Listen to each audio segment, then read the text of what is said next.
Well, thank you. And I said we would have someone at 11.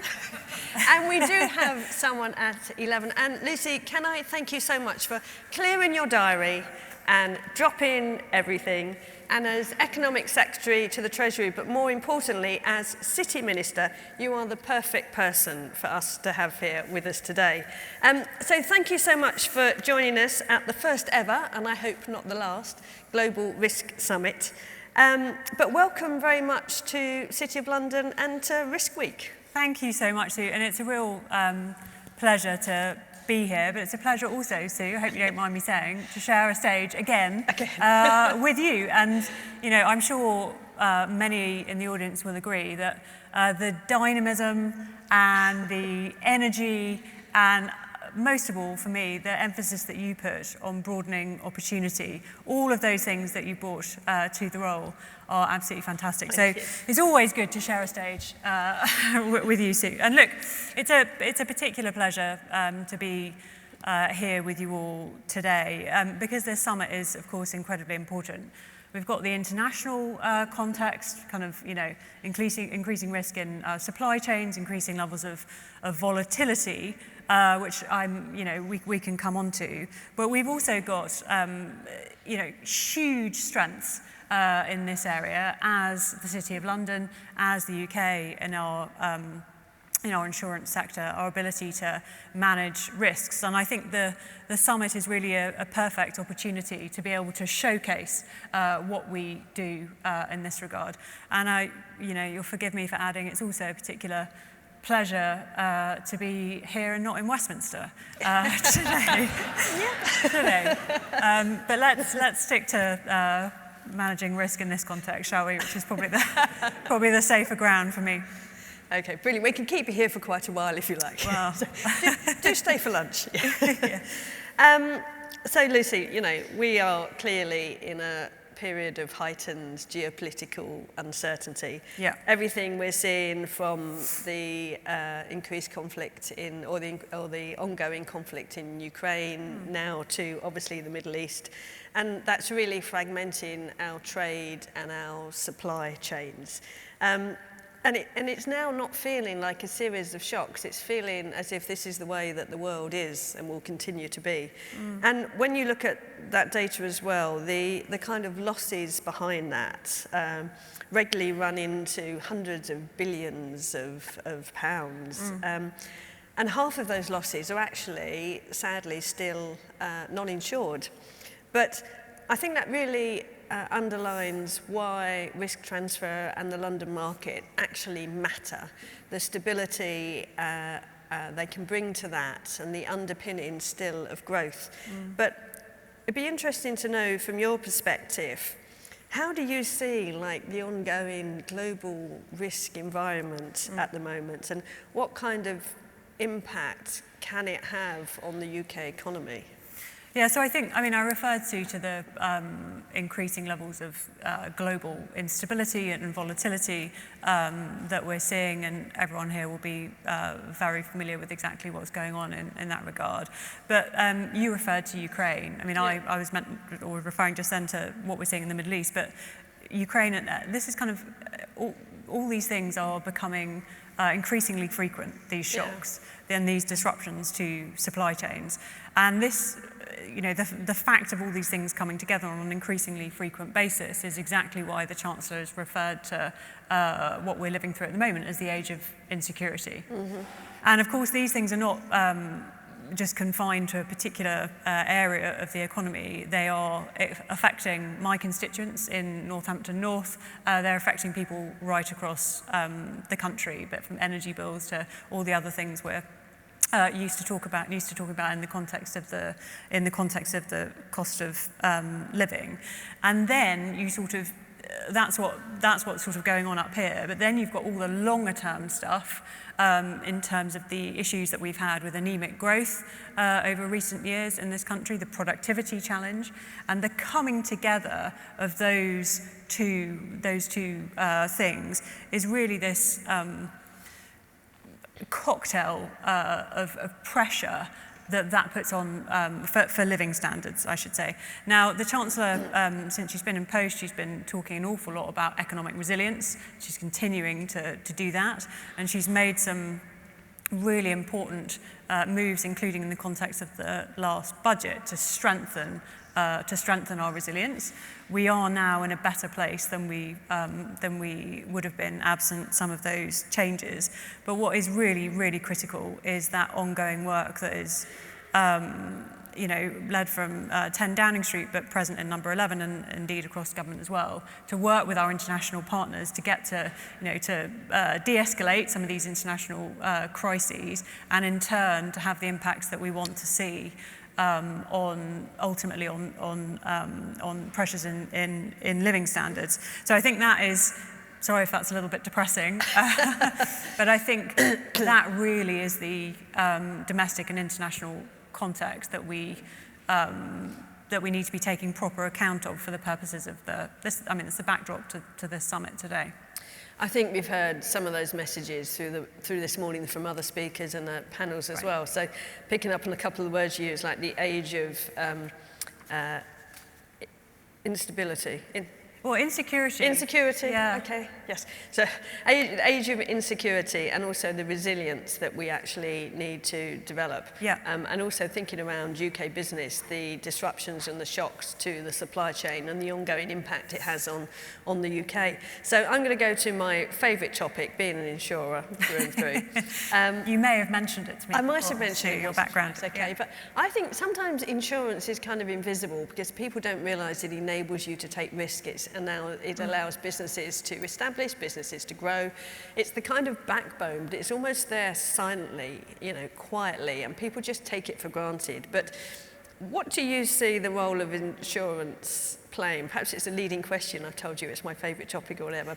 But in this kind of environment, it's crucial to the UK. I couldn't agree more, and this sector is nothing less than core economic infrastructure. That is the reality, and that's increasingly the case given some of the risks that we've just been referring to. But I think the right way to think about insurance is that, certainly the way I think about it, is that it is an enabler of all the things that we need to see happening in our economy. It allows for the levels of investment that we need to see. It allows for innovation and construction and everything, as I said, that we need to happen. But most importantly, in the context of the age of insecurity, insurance turns uncertainty into something that can be understood. Yep. And priced and managed. And I'm very aware soon saying those things that this is, I'm very much not only preaching to the converted, but to someone who genuinely knows it all in this space. But I think, one of the things that, as well as this sector being an enabler of other areas of activity in the economy, I also think about the really proud history that we have here, right from the kind of back to the Great Fire, as I said. Well, look at the coffee shops, on the banks of the Thames in the 16. Yeah, very long time ago. Insurance has been around for years. Yeah. But look, I think, and I don't mean in that sense to sort of be harking back to kind of. No, but it gives you that tradition, that history, that stability, expertise, reputation. It does, and it kind of.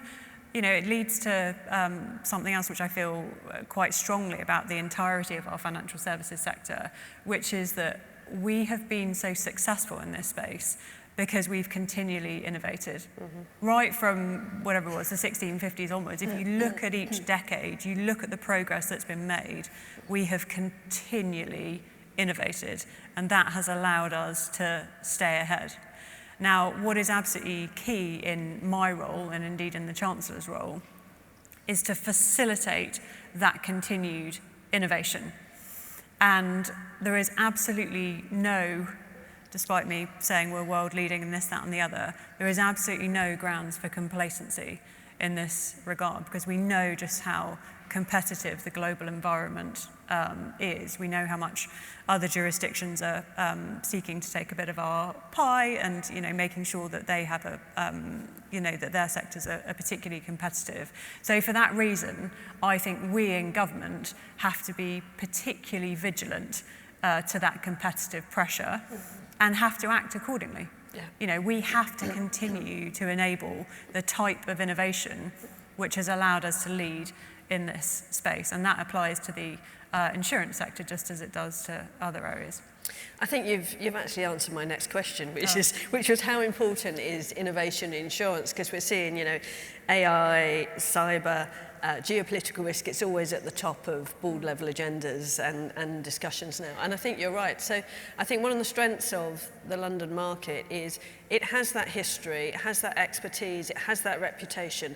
But you're right, we shouldn't be complacent. And it's funny enough, people may have heard me say I don't actually particularly like the term square mile, because it implies it's closed off, it has borders, and it's neither of those. We are a global industry, and we're one of the most innovative and creative industries around, because the London market writes new emerging risks. Probably some of those we've heard today, we don't even know what the risks of tomorrow will be, but that's one of the strengths. We're actually very nimble, and we can actually react, which means I'm going to drop over that question and go to the next one then.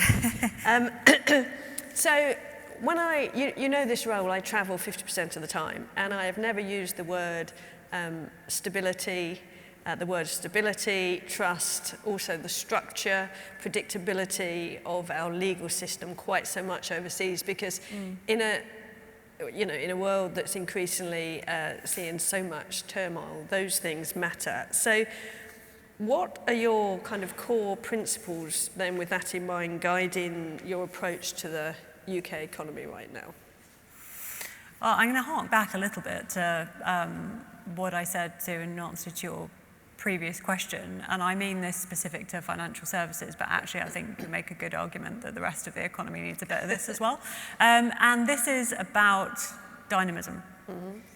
And that thing that made me want to work in the city many years ago, I'm not going to age myself and tell you how many years ago, but some years ago now, which is that kind of constant positive disruption, right? That kind of constant, relentless positive energy. I think that is something that that the city and arguably our financial services sector as a whole does extremely well. And I go back to the sort of those, that constancy of innovation. But looking at our economy more broadly, I think I referred to the problems that we've had with productivity over recent decades. I think we absolutely have to solve for some of those. I think that we have had issues historically with underinvestment, and that is something that the Chancellor is rectifying.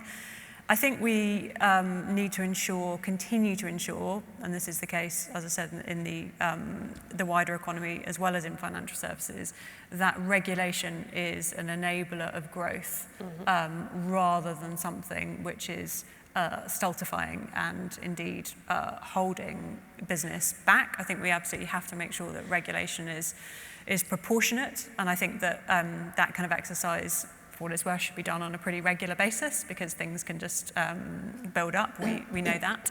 And I think that the state has got to be strategic. We've got to be strategic, and AI is one of the key things that the Chancellor has been talking about recently. She said in her May's lecture that she wants the UK to be the fastest adopter of AI in the G7, and I think this can go some way to addressing some of the issues that we've had historically with productivity.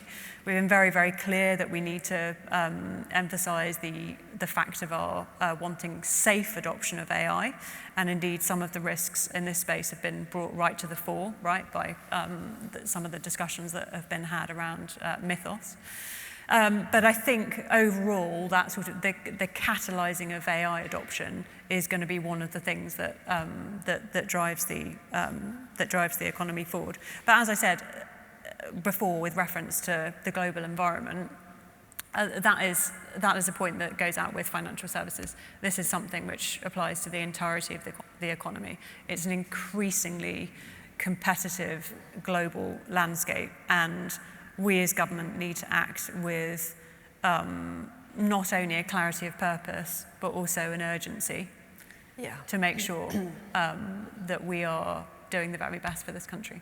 I think that urgency and almost a bravery is really important now. As I say, when I travel so much, when I see what some of the other geographies are doing, and I love the terms you use, positive disruption and relentless energy, because I recognise them in the city, but it's how we engender that, I think, in the UK. And can I say as well, so regulation, you will have heard me say before, it's very easy when you review a process, it's very easy to polish it slightly, add a couple of sentences and an extra paragraph. And when that happens year after year after year, you have those layers of the onion. And it's very difficult to roll back, because nobody ever looks at a policy and thinks, oh, delete powers X, Y, and Z. We always add something.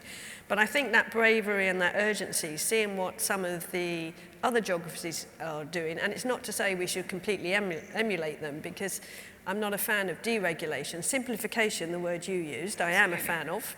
But our regulatory environment is one of our strengths. But how do we, in a timely manner, actually kind of roll that back? But you've referred to how we're seen or internationally. But how would you, if we were together in a boardroom overseas, how do we sell the UK's strengths, the financial services strengths? What would you say about us?